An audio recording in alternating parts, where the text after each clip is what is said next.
Ассалаумағалейкум, ардақты ағайындар. Бұлара Жолашар бағдарламасының YouTube каналы. Біз әзір мына елге келіп еңбек еткен егейлер деген тақырыппен желілес хабар сұхбат түсіріп жатырмыз. Бұл болса елімізге келіп еңбек еткен азаматтардың еңбегін ұлықтау, сонымен бірге жас ұрпақтарды еңбекке баулу. Ендеше бүгінгі біздің қонағымыз Монғолиядан келген қандасымыз Юкс мебель зауытының құрушысы, қожайыны Нұрбол мырза. Қош келдіңіз, Нұрбол мырза. Өзіңіздің уақыт тауып ортамызда болғаныңызға қуанып жатырмыз. Енді осы Монғолиядан келген қандастардың көбі осы жиһаз жасайтын зауыттары негізіне. Сонда арнаулы сіздерді сол жақтан тәрбиелеп, осы жаққа бір елге еңбек етіңдер деп жібере ме? Жоқ, келгеннен кейінгі осы ортаға бейімделу ма? Олай емес, ол жақта ешқандай не жоқ. Дайындап, ешқандай ол жақта мебель жасау, ондай несі деген жоқ. Монғолияның өзінде бұндай завод жоқ дейсіз? Бұндай завод жоқ, бұндай завод.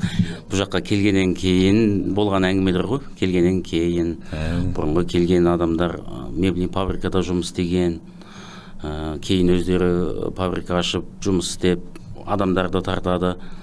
Бізден келгендер сол бір-бірін тартып, сол содан үйреніп шыққанда кейін тармақта бәрібір өз мебель заводын құрып кеткен болды. Иә, сол бар. Сол жерде үйренеміз, қанша жыл сол жерде жұмыс істейміз, сосын кейін көріп алғаннан кейін, бәрін біліп алғаннан кейін дамытып өзінің жеке-жеке бизнесін ашып кете береді ғой.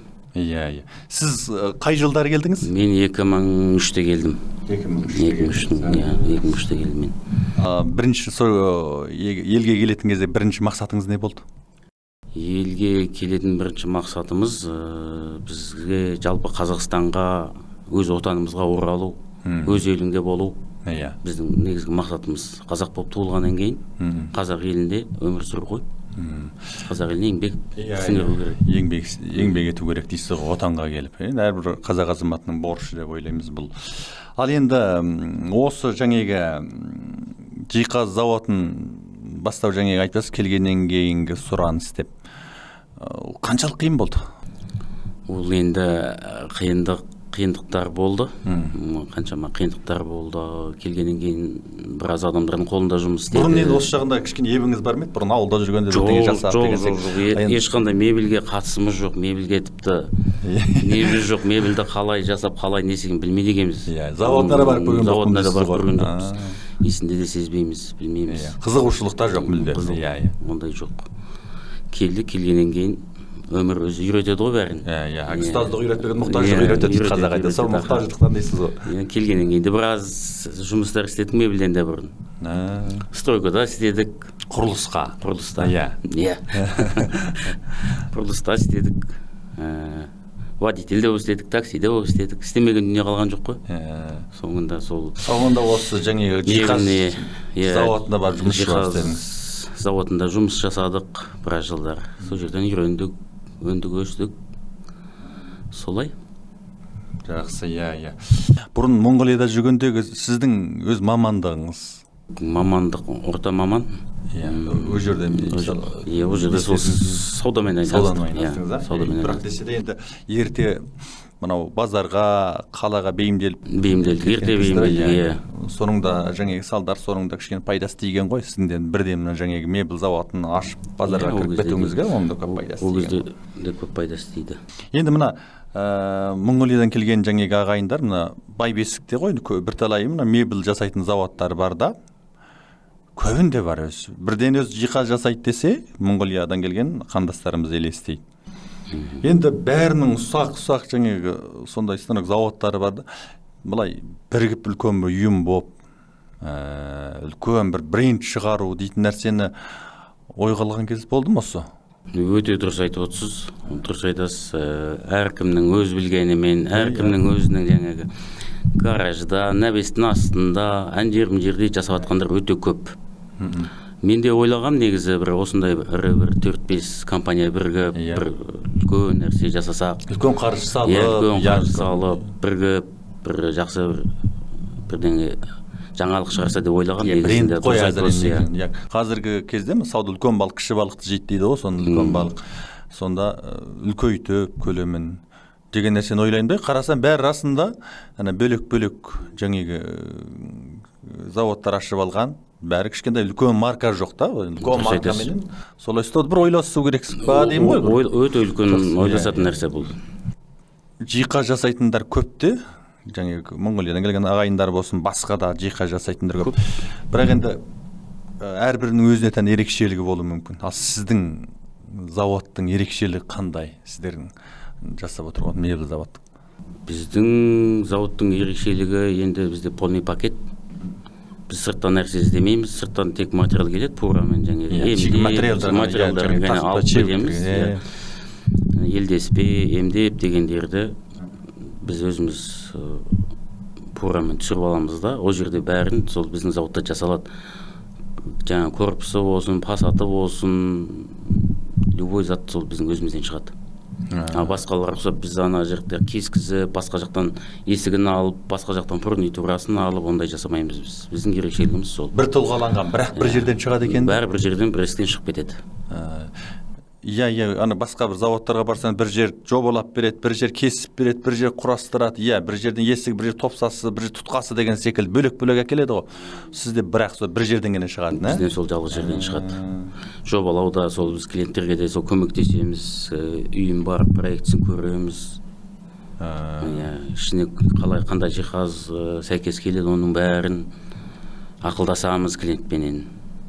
Бір жағын айтқанда көмектесіп, былай клиентпенен. Иә, жаңағы үйіне қандай, анау үшін безендіруінің түсіне қандай жаңағы жиһаз келеді, үлкен кішілігі, оның жаңа үлгісі деген секілді жақтардан сол мебель таңдауға көмектесесіздер. Оған арнаулы адам бар ғой, сіздердің негізі. Арнаулы адам бар. Бір адам біле бермейді, сол үшін біз басынан аяғына дейін біз көмектесеміз, апарып алған заказымызды дұрыстап апарып орнатып, кепілін беріп, кейін бұзылып қалып, бірнеше айдан кейін бұзылып қалып, анау болатын болса, біз барып өзіміз ауыстырып беріп, бәрін сондай кепілмен істейміз.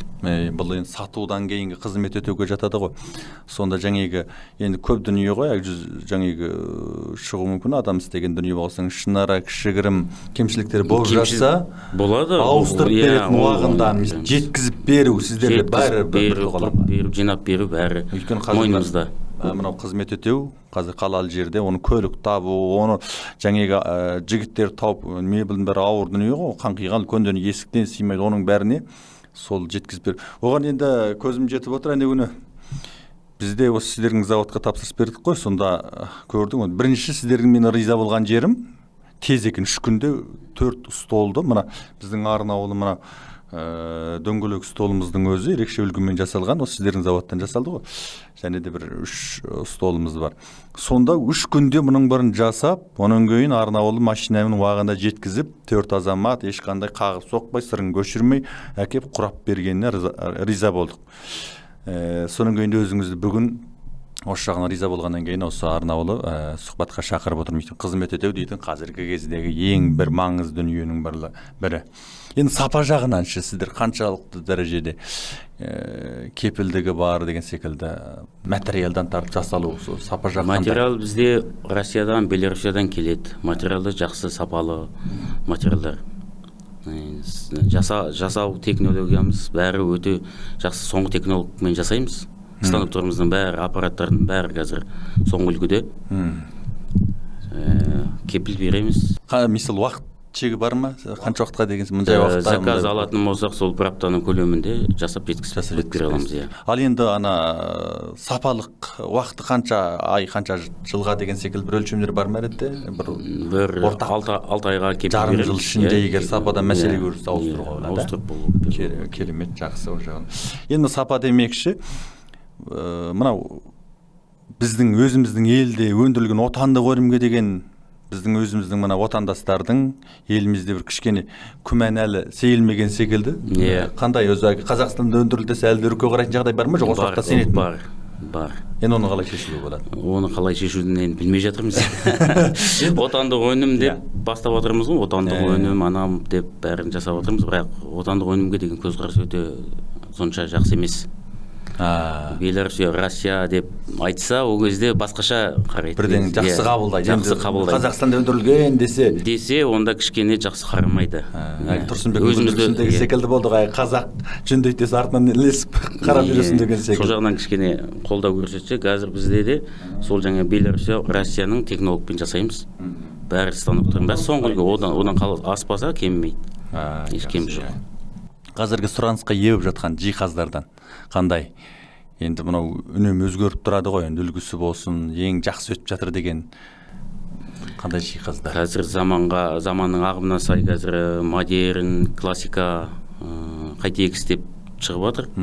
Бізде соған көше береміз. Бізге қалай жаса десе, соңғы үлгісі бізде сол үлгіні көрсетіп жұмыс жасай аламыз. Енді анау жинамалы столдар, қорасты столдар өзі қатты жүретін секілді. Мен мынау әлеуметтік желіден көп көремін сондайларды. Елдің үйінен де көп көремін. Анау жиналаса бір бұрышқа қояса, залға бір 4-5 метрге созады, 50 сантиметрге дейін жиналады. 2 метр, 3 метрге дейін қоя береді оны. Ол бар бізде. Қандай түрлері бар? Мысалы, сіздерді қайсы енді үй жиһаз дегенде оның түрі көп қой. Негізгі өндіретіндеріңіз? Негізгі өндіретін дегенде негізі бәрін жасаймыз. Стол, диван, спальный гарнитур, кухня гарнитур деген сияқты. Яғни ас үйдің шкафтары бірақ жасалады ғой? Жасалады, бәрі жасалады. Бізге не тапсырыс берсе, соны жасаймыз. Бәрін жасауға болады. Жақсы. Енді зауытыңыздың көлемі? Зауытымыздың көлемі жалпы тұрған жері 60 сот жерде тұр қазір. Үстінде тұрған сол құрылысымыз 5000 квадрат. 5000 квадрат. Қанша адам кәсіптеніп отыр? Ол жерде 30-40 адам қазір жұмыс істеп жатыр. Бұл енді 30-40 адам деген сөз 30-40 отбасының жаңағы кірісі деген сөз ғой. Міне біздің енді орта шағын кәсібіміздің дамыту деп үкіметте қатты жолға қойып жатыр ғой. Орта шағын кәсіпорын дамыту, осындай бағдарламалар бар. Енді осы жағынан үкіметтен қолдау бар ма әзір? Осы жағынан үкімет жағынан қолдау пока көрген жоқпыз. Қазір өз күшімізбен істеп жатырмыз қазір. Бірақ енді оған өтініш жазу керек шығар. Солай, өтініш жазу керек шығар. Біз ол жағында қарастыруға болады. Енді қазір орта шағын осы кәсіпорын дамыту қолған. Орта шағын кәсіпорын ол 30-40 адам кәсіптендіру деген оңай ма? Енді жазуға болады, жазып кірісі барлады, не істеуге болады. 30-40 адам емес, 200-300 адам жұмыс істейтін жер жасап, үкіметтен кішкене қолдау болатын болса, 500 адамға дейін жұмыстатып, жұмыс істеуге болады. Үкіметтен кішкене көмек болса, кішкене қолдау болатын болса, жұмыс істеуге дайынбыз. Енді өнімдегі зауыттан тікелей сатыла ма, тапсырыс ба? Жоқ, мына қаланың ішінде базардарда бір арнаулы сату түйіндеріңіз бар ма? Бізде 2-3 жерде өзіміздің тікелей магазиніміз бар. Онлайн магазиндеріміз де бар. Содан кейін алатын оптовиктеріміз бар. Жан-жақтан қалалардан, Астана, Қарағанды, Шымкент, осы Алматының өзінің ішінде де бір 20-30 магазин бар, бізден алып сататын. Енді сіздерді мен бір облысқа деп мен ғана сатамын, бір қалада мен ғана сатамын деп сондай бір сөйлесетіндер бар ма? Сонда істеп отырғандарды бар? Бар. Мысалы, Астанаға басқаға бермейсің деп ақша құйып қойып алып отырғандар бар. Енді сіздердің осында жаңағы көлемдеріңіз де оңай емес. 5000 квадрат, анағұрша адам істетіп отырып, жаңағы қаншама облыстарға, қаншама Алматының өзінің қаншама дүкендерге топ таратып отырғанда. Ал енді бұның брендке айналып кете алмауы, енді осы күллі Қазақстан танып, осының заты сенімді, осының затынан алсақ тез шығарады деп, осында айналып кете алмаудың себебі неде деп ойлайсыз өзіңіз? Енді оның себебі қазір заман қазір енді не қылып отыр ғой, бренд деп. Біз енді ойланып жатырмыз оны брендке қалыптастырайық осы деп, елге танытайық деген сөз. Марканың құнын енді ойлап жатырмыз. Енді ғана ойланып жатырмыз. Өйткені бізде сауда қатты жақсы болды. Бренд ештеңесін қараған жоқпыз. Жалпы мебель жасағанымыз ғой 22 жыл болды. 22 жылдық тарих бар. Содан бері 22 жылдан бері қаншама оптовик, қаншама клиенттер болды. Жасап үлгермейміз. Қазір енді сауданың қазір кішкене слабый болып жатқан кезі, бренд дегенде енді ақырында ойластырып жатырмыз. Маркаға, жарнамаға, оны танытуға деген ол көз сұраныс болмағаннан кейін ешкім бізді танымайды, ешкім білмейді. енді кейін осы көп жерлерде айтып жатыр да, мәлім дәрежеде қазір кішкене саудада бостық бар біраз. Бұның себебі ше мынау сырттан тауардың көп кіруі ма, қандай жағдайлар бар, жоқ халықта ақша жоқ па, қай жағынан қарастырасыз өзіңіз? Енді халықта ақша жоқ деп те айта алмаймын енді. Ақша бар, жоқ емес. Жалпы шетелден келеді қазір. Шетелден алып келеді, Қытайдан көбірек келеді мысалы. Иә. Қытайменен енді мынау қазір сайттарда ашып қойған, сайтта тіке сала береді. Сайтты ашады да, өзіне ұнаған мебель сол жақтан тартып келе береді. Сол үшін біздің саудаларымыз қазір кішкене ақырындап қалды. Ақырындаған жағдай бар дейсіз. Ол енді базардың бәсекелік жағына аяғында төтеп беру керек, әрине. Оның түрлі шығар жолдары болу керек деген. Ол енді қалыпты жағдай ғой, енді базарда бәсекелік. Болған жерде мүмкін дамитын да шығар. Өйткені сіздер ізденесіздер, оның жан-жақтылы шығар жолын қарастырасыздар деген секілді. Сіздер 2000 жылдың басында келдіңіздер, 2003-те келді сол. Енді о жақтағы ағайындардың көші мәлім дәрежеде кейін сәл біраз аяқ алыс сиреген секілді. Бәсеңдеп қалды. Себебі енді келіп кетіп қалғандар да бар бұл жерде. О жақта да жаман тұрмайды, о жақтағы адамдарда. Жақсы жағдайлар, жақсы. Бұл жаққа келгеннен кейін жаңа документтері, анасы, мынасы деген кішкене сондай бір қиыншылықтар туады, кішкене шыдамағандар. Ана жерде еркін жасап үйренген. Ол жақта еркін ғой, ол жақта бәрі еркін өсіп қалған, соң кейбір ұнамағандар ақырындап қайтып кетеді.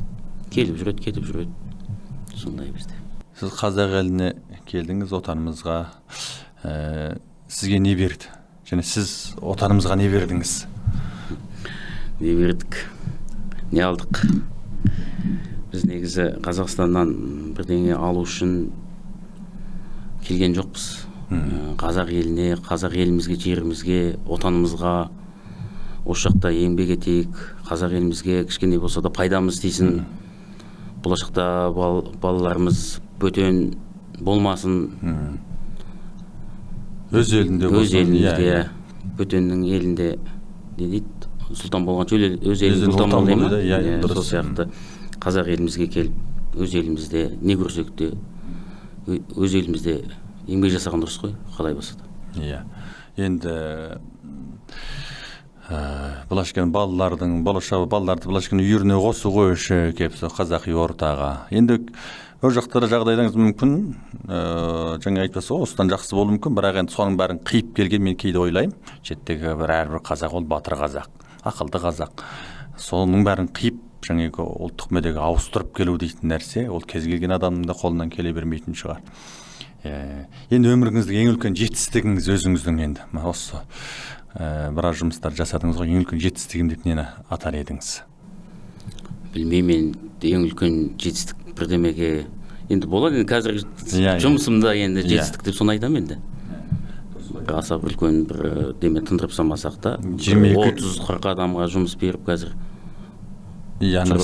бастаған жұмысты аяғына шығарып 22 жыл осы бір кәсіпті қуалап енді айтады ғой сол жаңағы сіздің де енді еңбегіңіз әрине бір кәсіпке табандылық дейтін нәрсе енді ең басты бір қағида ғой саудадағы. Сол 22 жыл, 22 жыл бір кәсіпті қуалап оның соңына шығу дейтін нәрсе.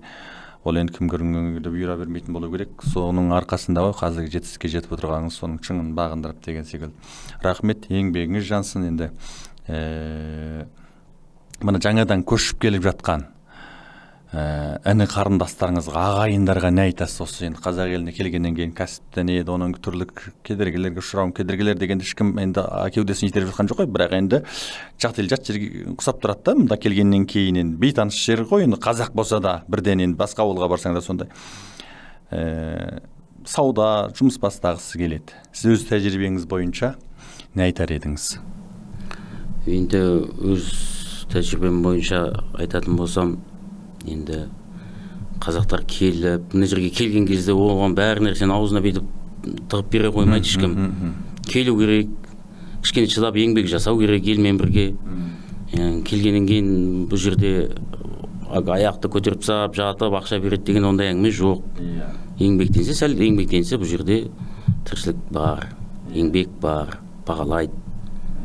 Сіз жаңа айтпақшы солай Қазақстанға келген бірдеңе аламын деп емес, бірдеңе беремін деп келген болса, мына идеалдықтан дайындалып келеді ғой соған. Дайындалып келеді, иә. Соның сөзсіз түрде соған еңбек істеуің керек, отанға үлес қосуың керек деген секілді. Жақсы, еңбегіңіз жансын. Елім деген осындай ерлер бар да, ерім дейтін елімізден де мейір кетпесін дегіміз келеді. Бұйырса, сіздердің енді адрес қай жерде, осы Алматы қаласының қай жерінде болды сіздердің? Алматы қаласының шетінде, поселок Көксай. Көксай ауылы ма? Көксай ауылында, иә. Сол жерде.